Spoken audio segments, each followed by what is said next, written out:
अवधूत चिंतन श्री गुरुदेव दत्त. श्री नवनाथ भक्तिसार. अध्याय 30वा. भर्तरीनाथास दत्तात्रेयांचे दर्शन. चौरंगी गोरक्षनाथ व मच्छिंद्रनाथांची भेट. पूर्व इतिहास. श्रोते हो, पाठीमागील अध्यायात सांगितल्याप्रमाणे गोरक्षनाथ हे भर्तरीस घेऊन गिरनार पर्वतावर दत्तात्रेयांकडे गेल्यानंतर तेथे तो 3 दिवसपर्यंत राहिला. मग दत्तात्रेयांची आज्ञा घेऊन गोरक्षनाथ मच्छिंद्रनाथाकडे जावयास निघाला. त्यावेळेस मला बहुत दिवस झाले मच्छिंद्रनाथ भेटला नाही, म्हणून त्यास एकदा माझ्या भेटीस घेऊन ये, असे श्री दत्तात्रेयांनी गोरक्षनाथास सांगितले. इकडे दत्तात्रेयांनी भर्तरीनाथास नाथपंथाची दीक्षा देऊन आपला वरदहस्त त्याच्या मस्तकावर ठेवला व त्यास चिरंजीव केले. मग त्याच्याकडून अभ्यास करविला. ब्रह्मज्ञान, रसायन, कविता, वेद ही सर्व व संपूर्ण अस्त्रविद्या शिकविल्या आणि सावरी विद्येतही त्यास निपुण केले. नंतर नागश्वस्ताच्या ठायी असलेल्या संपूर्ण देवतांचा आशीर्वाद मिळावा म्हणून त्यास तिकडे पाठविले. तेथे जाऊन भर्तरीने 52 वीर अनुकूल करून घेतले. मच्छिंद्रनाथाप्रमाणे त्यासही सर्व देव अनुकूल होऊन वर देऊन निघून गेले. मग भर्तरीस श्री दत्तात्रेयांनी आपल्याबरोबर बद्रिकाश्रमास नेऊन तपश्चर्येस बसविले व आपण गिरनार पर्वती जाऊन मच्छिंद्रनाथाच्या भेटीची वाट पाहत राहिले. दत्तात्रेयास विचारून गोरक्षनाथ निघाल्यानंतर तो गर्भागिरी पर्वतावर येऊन मच्छिंद्रनाथास भेटला व त्याने त्यास दत्तात्रेयाचा निरोप सांगितला. मग दत्तात्रेयाच्या दर्शनाकरता काही दिवसांनी दोघेजण निघाले. ते वेधर्व देशाचा मार्ग लक्षून जात असता कौंडिन्यपूर नगरात गेले. तेथे ते भिक्षेकरिता हिंडत असता त्यांच्या अशी दृष्टीस पडले की तेथील शशांक राजाने क्रोधावष्ट होऊन आपल्या मुलाचे हातपाय तोडून त्यास गावच्या चव्हाट्यावर टाकून दिले आहे.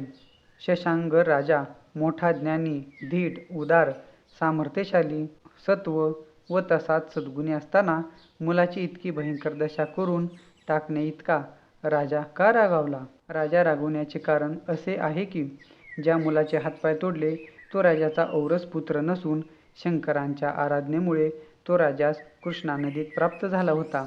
पुत्र मिळण्यापूर्वी बरेच दिवस राजा संतान नव्हती, त्यामुळे तो निरंतर उदास असे. राजाची ती अवस्था पाहून त्याची स्त्री मंदाकिनी म्हणत असे की मुलासाठी असे खंती होऊन बसण्यास अर्थ नाही. नशिबी असेल तर संतान होईल. विचार करून काळजी वाहण्याचे सोडून द्या. चिंतेने शरीर मात्र झिजत चालले आहे. अशाने संसाराची धूळधाण होऊन जाईल. अशा रीतीने राणीने त्यास उपदेश केला असताही त्याचे चित्त स्वस्थ होईना. मग राजाच्या मनात शंकरांची आराधना करण्याचे येऊन त्याने प्रधानास बोलावून आणले व राज्याचा संपूर्ण कारभार त्याच्या स्वाधीन केला. मग रामेश्वरात जाऊन शंकरांस प्रसन्न करून घेण्याचा विचार ठरवून राजा आपल्या स्त्रीसह तेथे जाण्यासाठी निघाला. तो फिरत फिरत कृष्णेच्या संगमावर आला. तेथे शंकरांनी त्यास स्वप्नात दृष्टांत दिला की तू काही काळजी करू नको, तुला येथेच पुत्र प्राप्त होईल. कृष्णा व तुंगभद्रा यांच्यामध्ये माझे वास्तव्य आहे. समागमे पार्वतीही आहे, तरी तू आमची पूजा येथे नित्य करीत जा. ह्याप्रमाणे दृष्टांत झाल्यानंतर तो संगमावर मित्री डोहात पाहू लागला असता तेथे एक जुनाट लिंग त्याच्या दृष्टीस पडले. त्याची राजाने मोठ्या समारंभाने अर्चा करून प्राणप्रतिष्ठा केली. हाच रामेश्वर आहे अशी त्याची निष्ठा जडली. मग तेथे दर्शनासाठी पुष्कळ लोक नित्य जाऊ लागले व जय जय शिवसंगमेश्वर असे बोलू लागले. राजा संगमेश्वरी नित्य पूजा करून त्यावर निष्ठा ठेवून कालक्रमित राहिला. तेथून नजीकच्या भद्रसंगम गावात मित्राचार्य या नावाचा एक विप्र राहत होता. त्याच्या स्त्रीचे नाव शरयू. ती मोठी पतिव्रता होती. त्यासही पोटी काही संतान नव्हते, म्हणून त्यांनीही त्याच संगमेश्वराची म्हणजेच शिवशंकराची आराधना आरंभिली. इकडे कैलासात शंकर कित्येक गणांसहित बसले असता सुरोचना नावाच्या अप्सरेस शंकराने बोलावून आणले. ती कैलासास आल्यावर शंकरांच्या पाया पडून नाचावयास व गावायास लागली. परंतु त्यावेळेस शंकरांचे प्रसन्न मुद्रा पाहून ती मोहित झाली. ह्यामुळे नाचताना तिच्या तालासुरात चूक पडली. तेव्हा तिचा हा सर्व प्रकार शंकरांच्या लक्षात आला व त्याने तिला सांगितले, सुरोचने, तुझ्या मनातील हेतू मी समजलो. तू मनाने भ्रष्ट झाली आहेस, म्हणून भद्रसंगमी मित्राचार्य ब्राह्मणाच्या पोटी तुला जन्म प्राप्त होईल. शंकरांनी सुलोचनेस असा शाप देताच ती भयभीत झाली. स्वर्गच्युत होणार म्हणून तिला फारच वाईट वाटले. शंकराशी रथ होण्याचा विचार मनात आणल्याचा हा परिणाम, अशी तिची खात्री होऊन तिला परम दुःख झाले. मग तिने शंकरांची स्तुती करून उशाप देण्याकरता विनंती केली. तेव्हा शंकरांनी प्रसन्न होऊन सुलोचनेस उशाप दिला की तू आता मृत्यूलोकी जन्म घे. तुझी मनोकामना पूर्ण होण्यासाठी माझा तुला स्पर्श होताच तू स्वर्गी येशील. याप्रमाणे उशापवाणी निघताच ती तेथून निघाली व मित्राचार्याची स्त्री शरयू हिच्या उदरी तिचा जन्म झाला. शरयू गरोदर होऊन 9 महिने पूर्ण होताच ती प्रसूत होऊन कन्या झाली. ती कन्या मूळची अप्सरा असल्यामुळे तिचे स्वरूप अप्रतिम होते. तिचे नाव कदंबा असे ठेवण्यात आले. कदंबा 12 वर्षाची झाली तेव्हा तिच्या वडिलांनी तिच्याकरता वर पाहण्याचा प्रयत्न चालविला, परंतु लग्न करण्याची तिची मर्जी नव्हती. ती रात्रंदिवस शंकरांचे ध्यान करण्यात निमग्न असे. शंकराची पूजा करण्यासाठी आई वडील नित्य जात. त्यांच्या समागमे ती नेमाने जात असे. परंतु ती मोठी होऊन तिला जसे समजू लागले तशी ती एकटीही शंकरांच्या पूजेस देवालयात जाऊ लागली. एके दिवशी ती एकटीच शिवालयात गेली होती. त्यावेळी देवळात दुसरे कोणी नव्हते. जय शंकर म्हणून शिवाच्या पाया पडून मस्तक जमिनीस टेकताच शंकरांनी आपले प्रत्यक्ष रूप प्रकट केले. तिला पाहताच शिव कामातूर झाला. मग तो तिला धरण्याचा विचार करून धावू लागला. तेव्हा ती तेथून निसटून पळू लागली. शिवानेही तिच्या मागोमाग धावत जाऊन तिला धरले. पण शंकराचा स्पर्श होताच ती सुलोचना पूर्ववत अप्सरा होऊन स्वर्गास गेली. परंतु कृत्य फसल्यामुळे शंकरांच्या भलतीकडे विरेपात होऊन रेत कृष्णा नदीत गेले. पुढे शशांक राजाने स्नान करून अर्घ्य देण्यासाठी हातात उदक घेतले. तो ते विरे हातात आले व राजास ओंजळीत मनुष्य देहाचा पुतळा दिसू लागला. मग आपणास शंकरांनी प्रसन्न होऊन अयोनिसंभव पुत्र दिला असा मनाशी विचार करून अतिहर्षाने घरी जाऊन राजाने तो मुलगा मंदाकिनी राणीच्या स्वाधीन केला व तिला समग्र वृत्तांत निवेदन केला. ब्रह्मदेव, शंकर, विष्णू, इंद्र, बृहस्पती यांपैकी कोणीतरी हा अवतार घेतला असावा असे त्यास वाटले. मग राणीने आनंदाने त्यास स्तनाशी लावताच पाहणा फुटून मुलगा दूध पिऊ लागला. त्याचे नाव कृष्णागर असे ठेवले व रीतीप्रमाणे सर्व संस्कार केले. मग काही दिवस तेथे राहून राजा कौंडण्यपुरास गेला. पुढे कृष्णागराचे वय 12 वर्षाचे झाले.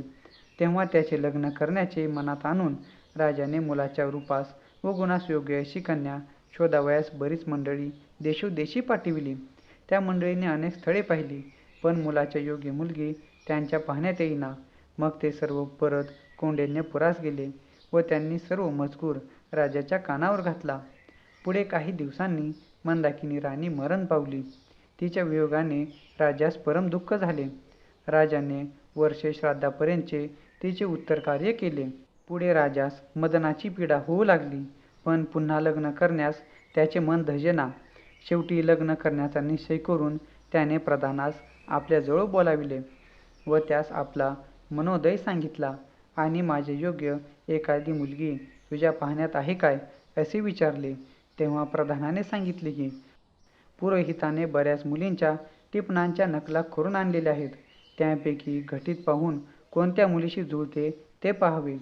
मग त्याचा विचार करून लग्न जुळण्यास ठीक पडेल. मग प्रधानाने पुरोहितास बोलावून आणले व मुलींच्या सर्व पत्रिका पाहिल्या. त्यात चित्रकूटचा राजा भुजध्वज ह्याच्या कन्येशी चांगले जमले. ती मुलगीही अत्यंत रूपवती असून उपवरही झालेली होती. मग ही कामगिरी बजावण्याकरता राजाने आपल्या प्रधानाला चित्रकूटास भुजध्वज राजाकडे पाठविले. त्याने तेथे जाऊन त्या राजाची भेट घेतली व त्यास सर्व मजकूर कळविला. भुजध्वज राजासही ही गोष्ट मान्य झाली. पत्रिका काढून पाहता काही नडण्याजोगे आले नाही. मग त्यास मुलगी देण्याचे त्या राजाने कबूल करताच प्रधानाने पत्र लिहून आपल्या राजाकडे दूत पाठविला. तो कौंडिण्यपुरास गेल्यावर पत्र वाचून शशांक राजास परमानंद झाला व तो लग्नासाठी चित्रकूटास गेला. लग्न सोहळा उत्तम प्रकारे पार पडला. नंतर भुजावंती स्त्री घेऊन राजा आपल्या नगरात परत आला.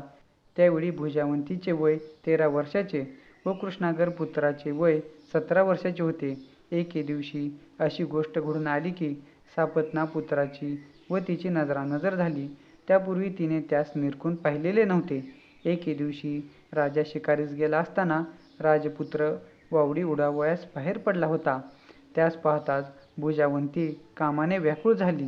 मग तिने दासीस बोलावून सांगितले की तो पलीकडच्या घरी वावडी उडवीत आहे, त्यास माझ्याकडे घेऊन ये.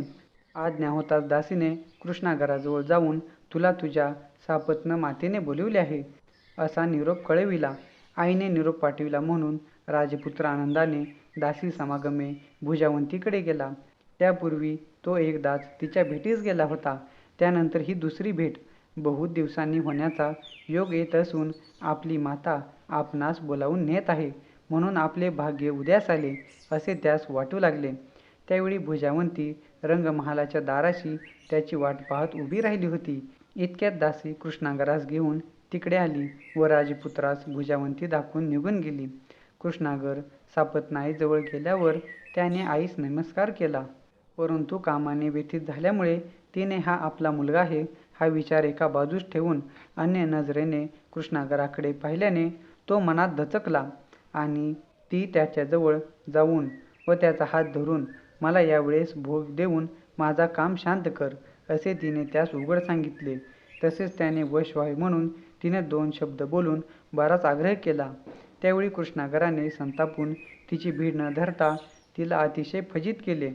तो तिला म्हणाला, तू माझी प्रत्यक्ष सापत्न माता आहेस. असे असता तू आज माझी पापकर्म करावयास प्रवृत्त झालीस. तू काय रानातले जनावर आहेस? स्त्रियांची जात अमंगळ व दुष्ट, त्या कसा अनर्थ करून सोडतील याचा नेम नाही. असे बोलून हात झिडकारून तो पुन्हा पतंग उडावयास गेला. त्यावेळी कामाने आपला अंमल भुजावंतीवर बसविल्यामुळे ती देहभान विसरली होती. जेव्हा हा आपला सापत्नपुत्र आहे असे तिच्या पुन्हा लक्षात आले तेव्हा ती भयभीत होऊन गेली.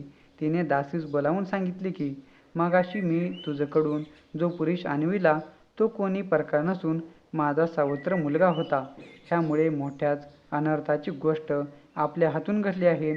आता तो राजास ही हकीकत सांगेल व ती ऐकल्यावर राजा माझा प्राण घेतल्यापासून राहणार नाही. त्यास्तव आता विष खाऊन आपणच जीवाचा घात करावा हे चांगले, म्हणजे ही घाणेरडी गोष्ट उघडकीस येणार नाही. श्रोतेहो, अशीच कथा पुढे ऐकायची असल्यास आपल्या चॅनेलला नक्कीच सबस्क्राईब करा. भेटूया पुढील अशाच एका नवीन व्हिडिओमध्ये. धन्यवाद.